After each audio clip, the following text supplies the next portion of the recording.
Hey, good morning. I think it's still morning.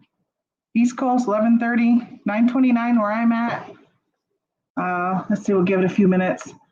Let people get some notifications. Hopefully my Wi-Fi is okay. Actually, you know what I might do? Let me pull it up on my cell phone here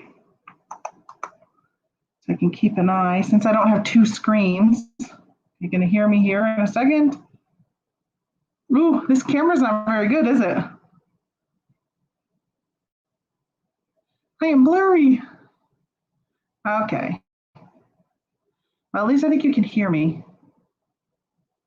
I am blurry. Yeah, you can hear me. Good. Good. Looks like everything's okay. Hi, Jeanette. How are you? Hey, Zen. Mind and Body Co. Hey, Jennifer. Hey, good morning, Chardon. Thrift Reno. I think you're new. You're new to the channel. Happy Girl 56. Hello. Yeah, I'll give her Hoppy Girl, not Happy. Hoppy. I'll give it a few more seconds and I'll give you guys a little update about what's going on. I'm here in my hotel room. We are in Grand Junction, Colorado right now. An unscheduled stop. Wasn't planning on being through this town at all, but I will explain what's going on. For those who are Facebook friends with me, you've already seen an update I posted last night. Just checking my phone because I got myself on my phone. Just making sure everything is going okay. The Wi-Fi here is really spotty, but I can tell you this is the first hotel that we stayed at where the Wi-Fi was actually not bad. Other places I had a really hard time connecting. So, all right, so I'll give a little update of what's going on. Good morning, Elena. So a couple of days ago, we left last Thursday for our vacation, and we went through Colorado, but the southern part of Colorado, and we did some jeeping. So our vacation consisted of us taking the Jeep cross country to hit some off-road trails. There are things called badge of honors. There are little badges you can put on your Jeep. And so we took off to hit those trails and to earn some of those badges. I live in New York, so we drove from New York to Colorado, spent a few days in Ouray, Colorado, went down to Telluride, beautiful, beautiful city, or town, I guess, not really even a city. And then we drove over to Moab, Utah, and did some more trails in Utah. We only did one day of trails, and that was more than enough for me when we got off the trails. I'm done. I'm done with high mountain cliffs. I'm done with the adrenaline rush because I don't really care for that, and it was just too much of that. So we got off the trails around 3 in the afternoon, and hey, good morning, Cornhusker and Lisa. And so we get off the trails, and we're probably in our hotel room for about an hour. We had enough time for us to do our laundry because, like, right when we got in, we went right to the laundry room, threw in some laundry because we only packed for a week, and at this point, we were a week in. And my husband put on his bathing suit because he didn't have any more clean clothes. So we did our laundry, and when he got back up from picking him up from the dryer, he says to me, "Hey, come over and put your head on my chest." He said his heart felt like it was racing. And so I went and listened, and I said, I didn't notice anything different at all. And so I said, I'm going to take a nap. I'm just really tired. It's hot here. It's like 106 degrees. So I laid down on the bed, and I don't even know how long of a period of time it was. I'm guessing maybe 15, 20 minutes. Enough where I feel like I just dozed off. And I was awakened by hearing him kind of like moaning and crying. And so I looked over, and he was sitting on the edge of the bed, and he was just crying. And I'm like, "What's wrong?" And he goes, "My heart or my chest is just hurting so much. I got pain going down my arm, going up into his neck, all on the left side." And then he mentioned he had pressure. And I said, you are having a heart attack. I'm like, "We got to get you to a hospital." Well, actually, I said a walk-in clinic because I didn't expect Moab, Utah. It's a really small town in the middle of the desert to have a hospital. So We debated on calling an ambulance, which we really shouldn't have debated. We should have just called an ambulance. But we went down to the front desk, and again, he's still in his bathing suit, which is just kind of it's funny because the people in the hospital said they've never had somebody show up in their bathing suit before. And so I said, asked them where the nearest walk-in clinic was, and they said it was literally like half a mile to a mile down the road. So I drove him down, and I kept saying we should have called an ambulance because if you go into a full cardiac arrest, like I am not equipped to do CPR. It's been a long, long time since I've taken a CPR course. So I got him to the hospital. They did an EKG. They drew blood. I was in the waiting room. It took them a little while to let me in. A little while, maybe a half hour. And by the time I got in there, they had already done a lot of those tests. Good morning, Iris. And so they came back about 3 hours later. They did a chest X-ray also. They came back and they said it did not look like it was his heart. All of his tests came back okay. By the way, my husband has been tested for like heart conditions through the VA. They've done stress tests and echocardiograms and like just so much stuff. And he actually had, is it called a nitro? The pills that they give you, that little tiny bottle of pills. He had one of those. And as soon as he started having the chest pains, he took 3 baby aspirin. And then when we said we were going to definitely go to the hospital, which pretty much was like a 5-minute, maybe 5 minutes, if even that, probably not even 5 minutes, he took a nitro pill. So he had already taken one of those before we even left for the hospital. So they came back and they said everything showed that it wasn't his heart. And so we were like, oh, thank you. Thank goodness. We were nitroglycerin. That's what it is, Jennifer. Thank you.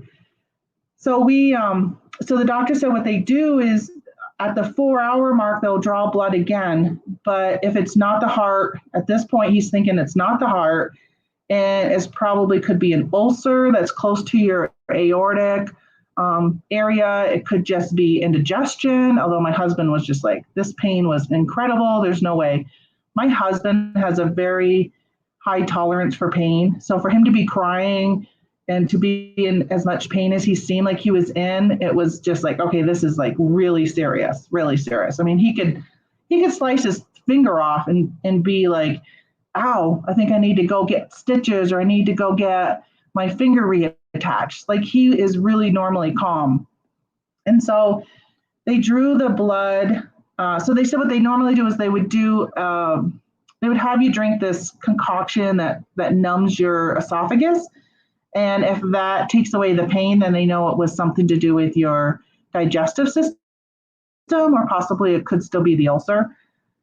And so they drew the blood at the 4-hour mark. And then about a half hour later, he came in and he said, you are one of the rare ones that your first blood draw does not show anything, but your second blood draw says you are absolutely having a heart attack. So in Moab, it's a really, really small area. Hey, Texas Bandit.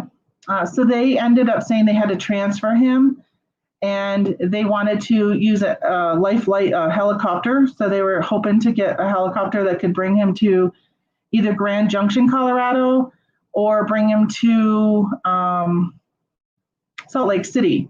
So we're from the East Coast, and we're way out west traveling. And I'm like, please go to Colorado. It's an hour and a half away. And I knew, so just so you guys know, so we got off the trail. And when you're in a Jeep, which I hate driving his Jeep, I hate it so much. So when we travel, he does all the driving. And he's got a 4.5-inch lift and these big tires. And when you go on the trails, you have to deflate your tires. So his tires were all deflated. And I'm thinking, I got to do all this on my own. I got to pack it all up, which we had so much stuff in the hotel room. And they said if he didn't go to Grand Junction, he would go to Salt Lake City. Well, Salt Lake City is 4.5 hours west from where we were in Utah. And I'm like, please don't go to Salt Lake City. I don't want to have to drive 4.5 hours by myself in this big Jeep. It's so hard to handle it. It like bounces all over. And so they ended up bringing him to Salt Lake City, but he did not get a chance to go by helicopter because there was some thunderstorms that were in the area. And so they took him by ambulance. So again, if you're on my Facebook, which my Facebook page is these posts have been public of our whole travel. So if anybody wants to go watch that, I got to the parking lot and the ambulance was pulling out. So I did videotape the ambulance and stuff, but I just kept telling myself to hold it together, put your big girl panties on, you got to deal with this. I was nervous as hell. And so he kept, I was trying to let him know, I'm like, everything's okay, I'll get it handled. There was a 4-wheel center that we stopped at on the way through going into Moab that did some work on his Jeep that he had some issues driving over. And they were so nice, called Dixie 4-wheel drive. And so he had said to me when he was getting loaded into the ambulance, he's like, go over to Dixie and they'll help you with the air. And I was like, I'm going to do this on my own. I'm going to prove that I can do this all on my own. So I went to a gas station to put air in his tires. And oh my gosh, he was at 15 PSI and I had to get up to 30 PSI. And it took so long to get to 18 PSI on one tire that I was just I was at a gas station doing it. And I'm like, forget it. I'm going to go down to Dixie. But they didn't open till 8. And I really wanted to get over to Colorado before that. I wanted to leave at 6. So I ended up hanging out until they opened at 8 and went there and they put the air in his tires. And then I drove over to Colorado, swirling. The speed limit is 80 miles per hour out here. Back at home, the highest is 65 on the interstate. I did not go 80 because every time I would hit 70, it would just start we call it squirreling, but I guess they call it herding over here because it's kind of like you're herding the sheep this way, then this way, then this way, then this way. That's what your steering wheel is doing. So I ended up only going the most at 70 because it was just crazy. I didn't know if it was the wind, if it was the Jeep, because you're driving across the desert and there's nothing really to stop the wind. So actually, hold on a minute because my husband is calling me. Hello? Come and get me, bring a t-shirt. Oh, okay, so you're all done talking to the doctor? You're on YouTube, by the way. I'm doing a live YouTube. Wait a minute, I'm gonna get busted again and plug my ear sensor. Plug it back in. Live play-by-play. So good, he gets to go home today.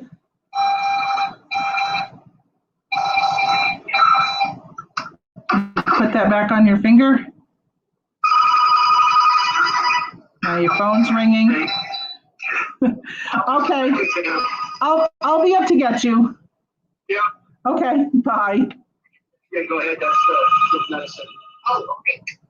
I just talked to the nurse. Yes, we did. Just a moment, I'm just getting settled here. Okay, I'm just gonna hang up on him. It sounds like the nurse came in too and his phone's ringing, his alarms are going off. So good, he got the clearance to go home. So our plans now, for again, those who have been following along, we had 2 weeks more left on the road to do some more off-roading down in Arizona, and we were gonna hit Texas. So our plans now are probably just to take the next week. We'll see how he feels. It's probably a good 3 to 4 day. If it's me driving, it's going to be 4-day drive. If it was him driving, 3-day drive from here to drive home. So I'm going to be doing the driving for at least the next couple days. We're going to spend one more night here in Colorado. So tomorrow we'll head out and I will do the driving. We're actually going to, as long as he's feeling up to it, which the doctor said was fine, and anybody I've talked to that's had a stent. So I did tell you, so they did a cath lab yesterday. And so they had to transfer him here to Colorado because they don't have a cath lab. So what they do is they put a catheter. Most of the time they go up through your leg and they go up into your heart and they take a look and they can see if there's blockage. So I guess there's 2 different types of heart attacks. There's one that is your muscle, the muscle of your heart. And the other one is your arteries being blocked. And they said that he had one blockage, which was the best news we could hear. And they put a stent in, which again was the best outcome. The other option would have been a bypass, which, we didn't want to deal with a bypass. And so he got one stent. It was 90% blocked, one of his arteries. And anybody I've talked to says that once you get that stent in, you just feel like you've just got a new life. Your energy comes back. You just feel so much better. The doctor said just a couple of days of just resting, but he's fine to get in the car and to drive home. They just didn't want him driving for a couple of days. They didn't go through his leg. They were able to go through his wrist, which he was happy about since he's going to be sitting in the car. He didn't want to have to worry about that. So they had no issues going through his wrist. He has got amazing veins and arteries. Like when they were drawing blood from him and putting in the IV, they can do it so quickly. They even were drawing blood from his vein they were drawing blood from his artery in his wrist versus drawing it from here. They usually do your vein, but they did his artery here too. And they were like, wow, you're so easy to get blood from. And so I had no doubt they would have no problems going through his wrist. So he does have a stent, and hopefully this is a wake-up call. So I don't know anybody who was on my show before I went on vacation. I do my lives here on Mondays and Wednesdays. And I said that I had been watching some people online, Alex Menendez, that man, the flipper, or something like that he goes by now. Then I was listening to Scott, the bearded picker, who's been losing weight. And I said I think I said to you guys too, that listen, when I get back from this trip, I am taking my health more serious. I have been in so many aches and pains lately in the last year that I've never experienced before. And now, of course, with my husband with this, it's waking up that we've got to do something, because since we moved to New York in the last 4 years, we really haven't taken our health seriously. We go out to eat a lot. We don't even cook at home. It's just so much has been so different than what we normally did when we lived in Vermont, that we just really need to get back to that kind of lifestyle. So let me just say hi, Michael. God, he is okay. No need to rush home. Yeah, that's what's nice. No need to rush home. So now our plan is, instead of going south, which I'm kind of bummed because I was going to meet one of my friends in Oklahoma who I haven't seen in a while, Donna. So instead, we're actually going to drive north to Mount Rushmore. That is the only thing left on my bucket list, really, besides an Alaska cruise, is to go to Mount Rushmore. And we weren't going to end up doing it this trip. So I'm really glad that I can, now we're just going to go do like laid back stuff. So of course, Cornhusker is in here, Chris, and he knows how much I love casinos, as some of you do who follow me. And I had just won $800 before we left on this trip. So I told my husband, now we can hit up some casinos, which I'm excited about. We'll probably get hotel rooms at the casino and just spend the night at them if the rates are reasonable. So that's my plan now, is just to take it laid back. We'll probably just take a week to drive home, hit up some sightseeing stuff along the way, some national parks, just things that are really easy. My daughter had sent a message to me this morning, posted on Facebook, which I was like, I hadn't even thought about that. Sometimes she amazes me. She's so brilliant. But she was like, just don't worry, or you should worry about blood clots if he sits too long in the car.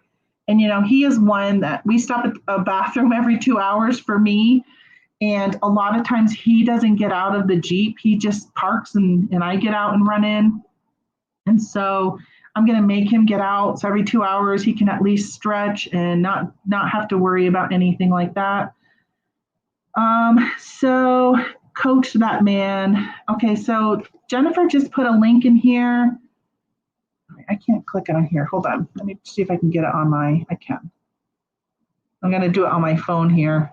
And then I got to pack up and head over to get my husband. He's getting released. But I know he's saying I'm getting released. But you know how long it takes for that paperwork? I talked to him this morning and he's like, don't rush over here. It was so boring. And you got to wear a mask in the hospital. I was so bored yesterday sitting in the hospital. I'm going to Alex's page here. I just want to put it in here so I can refer to it. I know he sells a product. I'll take a look at it, but so does my sister. She's selling this product that's really good. It's pretty much like a keto, and I do not do well on keto. I am not a meat eater, and with keto they focus so much on fats. Fat is not good for my husband right now. His cholesterol is extremely high. his triglycerides are extremely high, and he cannot take statins. He has a severe life-threatening allergy to statin medicine. But the doctor, which I was talking to the doctor after they did his procedure and put the stent in, and he was telling me that they're going to put him on a cholesterol medicine, and I'm like, well, he's like severely allergic to statin. And he's like, what happens? I'm like, well, his muscle enzymes go off the roof, where his VA doctor called him in like 10 o'clock at night one time and said, we just got your lab results back, and they told him to go to the ER. It was that bad. So he cannot take statin medicines. But he said there was a new injection that he can take twice a month. My husband's like, I'm not taking no injection. I'm like, hell yes, you are taking an injection. If they say that's what you got to take, you are taking it. Said your life is more important than you being uncomfortable with a shot twice a month. So Alex is not on keto. I did keto and my cholesterol number went down. Yeah, my husband's numbers don't change. His is hereditary. So no matter what, because we did omnutrition at one time, which is very, very similar to keto. It's no, well, the difference is no carbs, no sugar, and no fat. Zero fat throughout the whole thing, and no carbs and no sugar. And we did that, and he lost so much weight. Like, he looked amazing. I wish I still had my old Facebook page, because we had before and after pictures on there. And both of us looked, I mean, I know I looked a lot better than I look now, and he looked like he can just lose weight so fast. He can lose weight so fast. And he just looked really, really good. I think he got down to a size 32. He's in a 38 right now. He got down to a 32, and he looked really good. And his cholesterol didn't change at all. Nothing at all. So for him, it's very challenging to get his numbers to be in the safe side. But at least if he's at a healthy weight and he's eating healthy, I'll at least feel better about that. And then if he can get on that injection, that will be so much better. By the way, good morning, Paul, Philly Flipper. I saw you pop in. So thankfully, my husband did not have cardiac arrest. I did not have to do CPR. I really feel that we acted quickly as soon as he said he had those chest pains. I think I woke up from my nap as soon as he started moaning and groaning, because I'm usually a very light sleeper. I hear things. I mean, even like the light. I get up in the middle of the night. See this? Hold on. Right there. That is a blow dryer. It has a light on it. I got up in the middle of the night and had to take that off from there, put it on the counter, and put a towel on top of it, because just the glow of that light was keeping me awake, kept waking me up. So I'm such a light sleeper. So I'm pretty sure I woke up right away. We acted quickly. He took the baby aspirin, he took his nitro, which was way out of date, and they said it probably didn't do anything because it was expired, which I got to get on the VA. I don't know why they didn't send him, why they don't send him one every year, but that's another story. So I think we just jumped on things so fast, and I got him to the hospital like within probably 10 to 15 minutes of his chest pains, and then taking those the medicine, and they gave him another nitro when he got there. But until yesterday, when they didn't bring him in until 4 o'clock in the afternoon for his cath lab, he was still having the same chest pains he had the day before. So thankfully, it was just that one blockage. Let me see. Just checking messages. Okay, I think I'm caught up with everything. All right, so I'm going to let you guys go. I just wanted to jump in and let you guys know what was going on. Thank you for everybody who's been thinking of us and praying. I really appreciate it. Yeah, such a blessing you weren't on a trail in the middle of nowhere when it happened. That's so true, Lisa. That is one thing we were saying at the hospital, is that, a couple of days before we were in Ouray, Colorado, and there is no hospital there. I'm surprised again that there was a hospital here in Moab, because Moab is really tiny. So thankfully and thankfully it wasn't like 3 hours before when we're on the top of a mountain, when I was like, okay, I am ready to be done this trail. I was tired of the rocks. I was tired of the cliffs. I was tired of grabbing onto the bar for all dear life. And I was just like, let's just get off of this trail. It took us an hour and a half to still get off the trail. So thank gosh he did not have these chest pains when we were in the middle of the trail. I mean, it would have been so hard for him to drive with it. I don't even know what we would have done. Thankfully, here in Moab, there in Moab, we still had a signal, so we would have at least been able to call 911. Okay, I'm gonna let you guys go. I'm gonna go get my husband, and we're gonna come home and just relax and let him take it easy for the rest of the afternoon. And then we'll head out tomorrow, and we'll just see how things go. But I will probably be back at least a week earlier than I had planned. I was thinking that I'm probably going to take the time though and do another inventory and stuff even before I turn all my stores back on and even go back to normal. So I'm going to take that time and just see how things go. So I did want to say, this is why I've been saying to you guys, it is so important to take time for yourself. It can get so cumbersome when you're so involved in your reselling. You forget to eat, you forget to take a break and go for a walk, you forget to spend time with your family, you're worried about putting your store on vacation. Don't be. I live by the model of YOLO, you only live once, so don't be so wrapped up in stuff. It's so good for your mental health, it's good for your family health, it's good for everything all around to take a break. Take those vacations, take that afternoon off when your child asks you to play a game with them or to go do something. You can catch up later on your reselling. You can't replace those times that you spend with those that you love.